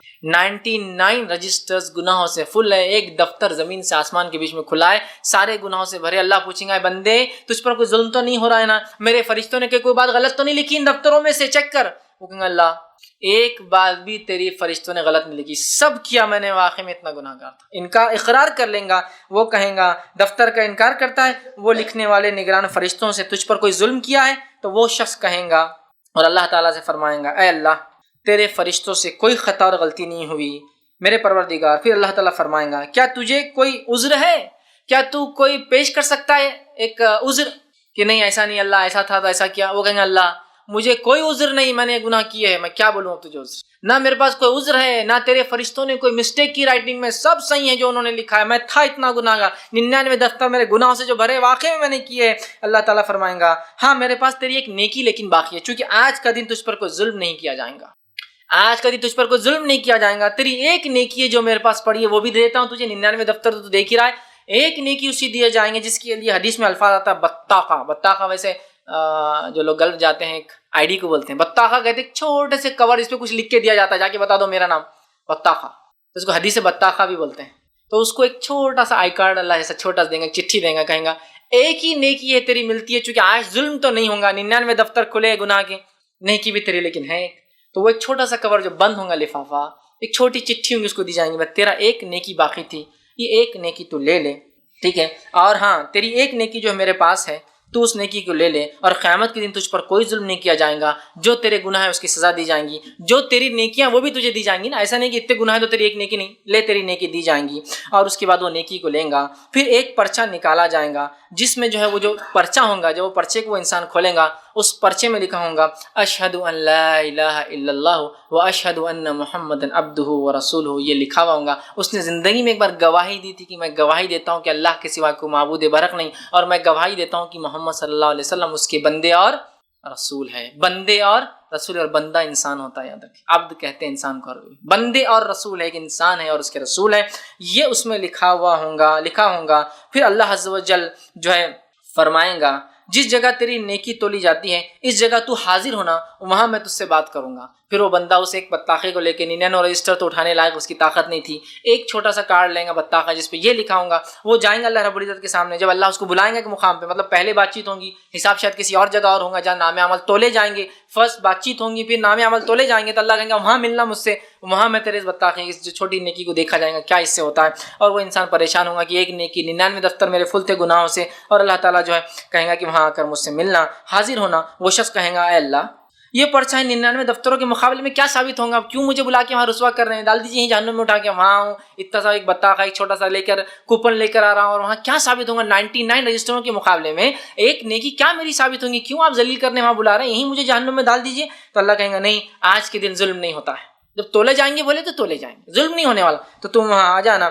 اور وہ جو ہے آج تیرے ثواب میں کوئی کمی نہیں ہوگی، جتنا کیا اتنا تو دینا ہی پڑے گا، لہٰذا تیرا وہ بطاخہ تولا جائے گا اور دیکھا جائے گا اس کے معاملے. اور پھر وہ چھوٹی سی چٹھی جو اس کے پاس ہوں گی وہ لے کر جائیں گا، جس میں کلمہ طیبہ پڑھا ہوں گا زندگی میں سچے خالص دل سے ایک باری سے وہ لکھی بھی ہوں گی، اس پہ لے کے آئیں گے. اور چنانچہ کلمہ طیبہ والا جو ہے ترازو لگایا جائے گا، اور ایک پلڑے میں کلمہ طیبہ رکھ دیا جائے گا، اور دوسرے پلڑے میں اس کے سارے 99 دفتر گناہوں کے رکھ دیے جائیں گے. آپ وسلم فرماتے اور کہتے چنانچہ جو ہے وہ تولا جائیں گا اور اس دن کمی نہیں ہوگی تو کلمہ طیبہ والا پلڑا اس کا بھاری پڑ جائے گا 99 دفتروں گناہوں کے مقابلے میں، چونکہ اس نے ایک بار سچی گواہی دی تھی اللہ کے بارے میں، تو 99 اس کے دفتر جو گناہوں کے تھے ہلکے پڑ جائیں گے، اور ایک کلمہ اس کا پلڑا بھاری رکھا جو ہے بھاری پڑ جائے گا. پرچے کے ایک جو ہے پلڑے میں رکھا جائے گا اور نام اعمال کے 99 دفتر دوسرے پلڑے میں رکھ کے تولے جائیں گے، تو دفتر والا پلڑا جو چھوٹا ہے وہ ہلکا پڑ جائے گا اور 99 دفتر اٹھ جائیں گے، اور کلمہ لا الہ الا اللہ کا پلڑا جھک جائے گا، بھاری ہوگا. اللہ تعالیٰ کے نام کے مقابلے میں کوئی چیز بھاری نہیں ہو سکتی. اللہ فرمائیں گے تو نے اللہ کا نام لیا تھا، سچا نام لیا تھا، ایک باری سے آج کوئی چیز اس کے مقابلے میں بھاری نہیں پڑنے والی تجھ پر، لہٰذا اس کی مغفرت کر دی جائیں گی. لا الہ الا اللہ کی فضیلت دیکھ رہے ہیں. یقیناً اس حدیث کو کبھی بھی اس معنی میں مت لیجیے، اس معنی میں ہرگز مت لیجیے کہ یہ حدیث دعوت دے رہی ہے گناہ کرنے پر. اس نے گناہ کیے تھے، اس نے خطائیں کی تھی، لیکن اس کے اپنے رب سے معافی تھی، اور اس کے پاس لا الہ الا اللہ سچے دل سے بولا گیا کہ باقی تھا. میں اور آپ نہیں جانتے واقع میں، اور گناہ یاد رکھیے جو ہو جاتے ہیں ایک الگ چیز ہے، گناہ کرنا جان مجھ کے یہ اللہ کے خلاف ضد ہے، یاد رکھیے، یہ سرکشی کہتے ہیں. معلوم ہے اس کے عذاب نہ ہے، کیا ہوں گا دیکھا جائے گا کریں گے، نہیں، اس نے کیے، وہ نادم تھا، اس نے توبہ کی ہوں گی، اللہ نے توبہ قبول کر لی تھی اور اس ایک کلمے کے مقابلے میں اس کو معاف کر دیا. سمجھیے اس بات کو. اور نہ بولیں گے یہ تو دعوت ہے گناہوں کی، نہ ہے، یہ دعوت نہیں ہے حدیث گناہ. یہ حدیث بتا رہی ہے اس نے سب کچھ جاننے کے بعد بھی گناہ کیے، لیکن اپنے رب سچی معافی مانگی، اور نیکی کچھ تھی تو وہ اس کا عقیدہ تھا جو بالکل صحیح تھا، جو چھوٹا سا ایک چٹھی میں تھا، لیکن وہ چھوٹی چٹھی بھاری ہے کہ تو اس پہ اللہ کا نام تھا، اور باقی گناہ ہلکے پڑ جائیں گے چونکہ اس نے توبہ بھی کی ہوں گی. اس بات کو سمجھیے، ورنہ اس معنی کو جو ہے بھدے انداز میں حدیثوں کو مت لیا کیجیے کہ گناہ معاف ہو جائیں گے، نہیں. اور گناہوں کو جان بوجھ کے کرنا سرکشی، یاد رکھیے، تو اللہ تب تو نہیں معاف، جو سرکشی معلوم ہونے کے بعد بھی کر رہا ہے، مطلب رول بنانے کے بعد توڑنے کو آپ بول رہے ہیں فائن بھر دوں گا، نہیں، یہ نہیں ہوتا اسلام میں. بہرحال تو اس کو معاف کر دیا جائے گا. تو کلمہ طیبہ میں چونکہ اللہ کی وحدانیت ہے، اس کی توحید ہے، اس کا ایک ہونا ہے، اس کا نام ہے اللہ جو سب سے اس کو پیارا نام ہے، اور اسی نام سے اس نے اپنے آپ کو پکارا کئی بار، تو بہرحال وہ ہے، اس وجہ سے پلڑا بھاری ہو جائے گا. تو کلمہ توحید صرف کلام نہیں، ایک جملہ نہیں ہے، کلمہ توحید ایک زندگی جینے کا طریقہ ہے. یاد رکھیے، جس نے اس پہ زندگی گزاری سچے دل سے اس کو پڑھ کر وہ کامیاب رہا، اور جس نے زندگی گزاری اس کو چھوڑ کر، اس کے معنوں کو چھوڑ کر، اس کے تقاضوں کو پورا نہ کر کے، وہ کامیابی کے بارے میں سوچے بھی نہ. یاد رکھیں، سوچے بھی نہ کامیابی کے بارے. تو بہرحال یہ بہت ضروری ہے کہ ہم کلمہ توحید کا سچے دل سے اقرار کریں، جو اس کا حق ہے اس کو ادا کریں، اس کے مطابق اپنی زندگی گزاریں. مسند احمد کی روایت ہے، آپ نے فرمایا کہا من کان آخر کلام لا الہ الا اللہ دخل الجنہ، جس کا آخری کلام لا الہ الا اللہ ہوگا وہ جنت میں جائیں گا. ہم بھی کوشش کریں آخری کلام اگر ہمارا لا الہ الا اللہ ہو، ہم چاہتے ہیں اس کلمے کو خوب ورد کرے اور اس کلمے کے مطابق اس کے تقاضوں کو پورا کرنے میں زندگی بتا دے. بس دونوں چیزیں ایک ساتھ، کلمہ بھی ہے، اس کے تقاضوں کو پورا کرنے پوری زندگی کھپا دے، بس تو پھر اس کا آخری کلام لا الہ الا اللہ ضرور ہوگا، وہ جنت میں جائیں گا. اور صحیح مسلم کی ایک روایت میں آپ نے فرمایا کہا لقنوا موتاکم لا الہ الا اللہ، اپنے میت کو، مرنے والوں کو لا الہ الا اللہ تلقین کیا کرو، یہ بڑی اہم چیز ہے۔ میں انشاءاللہ اپنی بات کو آخر میں جو ہے ایک واقعے سے ختم کرتا ہوں۔ ایک محدث تھے، حافظ ابن ابی حاتم نے اپنی کتاب میں لکھا ہے، ایک محدث ان کا نام ابو زرعہ رحمۃ اللہ علیہ آتا ہے، اور ان کے انتقال کا وقت قریب آ گیا۔ جب ان کا انتقال کا وقت قریب آیا تو لوگوں نے ان سے وہی کہا لقینو، اپنے موتا کو تلقین کیا کرو لا الہ الا اللہ کی۔ لوگ آئے اور تلقین کرنے لگے لا الہ الا اللہ پڑھو، تو انہوں نے جو ہے ابو زرعہ رحمۃ اللہ علیہ نے اس حدیث کو پڑھنا شروع کیا، بطاخ والی حدیث، اس حدیث کو پڑھا، چونکہ محدث تھے، اور اس کے سند کے ساتھ پڑھا۔ اس سے پتہ چلتا ہے اسلاف کے نزدیک صرف متن نہیں، حدیث کی سند بھی بڑی اہمیت رکھتی، تو پوری سند پڑھی۔ سند پڑھنے کے بعد حدیث کا متن پڑھنے لگے، اور حدیث کا متن پڑھتے پڑھتے جب وہاں ہے جو شخص کو بطاخہ ملا اور اس پہ لکھا تھا لا الہ الا اللہ، جب اس جملے پہ پہنچے تو وہاں ان کی روح پرواز ہو گئی۔ پوری حدیث پڑھی، حدیث میں راوی پڑھے، راوی پڑھنے کے بعد جب وہاں ان کے جملے آئے کہ اللہ نے کہا کہ تیرے پاس ایک بطاخہ، اس پہ لکھا لا الہ الا اللہ، جب لا الہ الا اللہ پر پہنچے تو ان کی روح پرواز کر گئی، اور اسی کے ساتھ ان کی موت آ گئی۔ تو ظاہر سی بات ہے انہوں نے اپنی زندگی پوری کلمے پہ گزاری ہوں گی، زندگی ان کی اس کے مطابق ہوں گی، اس حدیث کے مطابق ہوں گی۔ تو بہرحال اس حدیث کا شوق اور روایت کرنے کا اور راوی کو بیان کرنے کا شوق، اور ان کی کلام دیکھیے پورا کر کے اس حدیث کے جملے پہنچے گی کہ اللہ میں نے اگر 99 دفتر بھی میرے گناہ کے ہوں گے، تو اس حدیث کو مرنے سے پہلے میں تجھے یاد دلانا چاہتا ہوں کہ میرا بھی معاملہ یہ کرنا کہ لا الہ الا اللہ کی وجہ سے ان 99 دفتر اگر گناہ کے ہوں گے بھی تو میرے معاف کر دینا۔ اور اس جملے پر آ کے لا الہ الا اللہ پر ان کی وفات ہوئی، ان کا انتقال ہوا اور وہ دنیا سے چلے گئے۔ تو ہم تمام کو چاہیے اللہ رب العزت سے ہمیشہ دعا کریں کہ اللہ سبحانہ تعالیٰ ہمارا حسن خاتمہ کرے، اور ہمیں جو ہے موت سے پہلے یہ کلمہ ضرور بھی ضرور نصیب کرے، جس کو لا الہ الا اللہ کہتے ہیں، لا الہ الا اللہ محمد رسول اللہ، یہ کلمہ ہماری زبان پر ہو۔ جس شخص کو اگر ایسی موت آ جائے جس نے اپنے آخری جملے اور کلام میں لا الہ الا اللہ محمد رسول اللہ پڑھا، میں نہیں سمجھتا ہوں اس سے بہتر اور اس سے اچھی موت کسی کی بہرحال ہو سکتی ہے۔ تو ہمیں چاہیے اپنے حسن خاتمہ کی ہم دعا کریں، اور اللہ سے ضرور دعا کریں کہ اللہ ہمارا خاتمہ جو ہے ضرور جو ہے اس کلمے پہ لا الہ الا اللہ محمد رسول اللہ پہ ہو۔ لیکن میرے بھائیوں، اس کلمے کے کچھ تقاضے ہوتے ہیں، ان تقاضوں کو بھی پورا کرنا ضروری ہے۔ صرف کلام یا صرف جملہ اصل نہیں ہے، جملے کے ساتھ کچھ اعمال ہے وہ کرنا ہے۔ تو ہمیں اپنی زندگیوں کو اس کلمے کے مطابق لا الہ الا اللہ محمد رسول اللہ، اللہ کے حکم اور رسول کے حکم کے مطابق گزاریں۔ یہ تو کلمہ ہم چاہ رہے ہیں نا، آخر میں جو پڑھ رہے ہیں وہ تو خالی جملہ ہے، لیکن اس سے پوری زندگی لگی ہے۔ گویا یہ ایک وہ ہوتا ہے نا کہ پانی کے اندر جو برف ہوتا ہے اس کی ایک نوک، آئس برگ جس کو بولتے ہیں، اس کی ایک نوک ہے، نیچے پورا پہاڑ ہوتا ہے۔ اس کا پہاڑ جو ہوتا ہے زمین پہ اتنا اونچا ہوتا ہے، نوک ہوتی ہے، لیکن اصل سائنس کہتی ہے وہ پہاڑ نیچے کئی گنا بڑا ہوتا ہے۔ تو بس یہ تو لا الہ الا اللہ ایک جملہ ہے، لیکن اس کے پیچھے پوری زندگی لگی ہے۔ محمد رسول اللہ ایک جملہ ہے، لیکن پوری زندگی اس نبی کے طریقے پر، یہ اصل چیز ہے۔ تو جس نے اپنے رب کو مانا، اس کے مطابق عمل کیا، اور جو اپنے آخری نبی کو مانا، اس کے مطابق کیا، لا الہ الا اللہ محمد رسول اللہ، بس یہ دو شخصیات ہیں، ان کے مطابق زندگی، اس کو شریعت کہتے ہیں، شریعت کے مطابق زندگی گزر جائے۔ اللہ کے کلام اور محمد صلی اللہ علیہ وسلم کے کلام دونوں ملا کے بنتی ہے شریعت، قرآن اور حدیث۔ جس نے اس کے مطابق گزارا بس وہ تو کامیاب رہا۔ تو ہمیں اگر کامیابی چاہیے، ایسی موت چاہیے، ایسا خاتمہ چاہیے، تو لا الہ الا اللہ کو زندگی بنا لے، اور لا الہ الا اللہ کے مطابق زندگی ہو۔ ہماری زندگی پہ کوئی لوگ، کوئی سماج، کوئی قوم اثرات نہ ڈالے، بلکہ صرف اور صرف اس کلمے کا اثر اور اس نبی کا اثر ہماری زندگی اور زندگی سے چھلکے کہ ہاں واقعی میں نبی کے اور اس رب کے ماننے والے جس نے انہیں پیدا کیا۔ یہ نہ ہو کہ منمانی کی، رب کو چھوڑ کے دوسروں کو پکارا، شرک کیا، اور نبی اکرم صلی اللہ علیہ وسلم کی اتباع کے خلاف آپ کی نافرمانیاں کی، اور پھر کہہ رہے لا الہ الا اللہ۔ یہ لا الہ الا اللہ کچھ کام نہیں آنے والا جب تک کہ اس کے پیچھے تقاضے عمل نہ کیا گیا ہو۔ لہٰذا اپنی زندگی کو ہم ڈھال لیں اور لا الہ الا اللہ محمد رسول اللہ کے مطابق اپنی زندگی کو ہم گزاریں، تو انشاءاللہ عزیز ہماری زندگی اور ہمارا خاتمہ بھی جو ہے انشاءاللہ لا الہ الا اللہ پہ ہوگا۔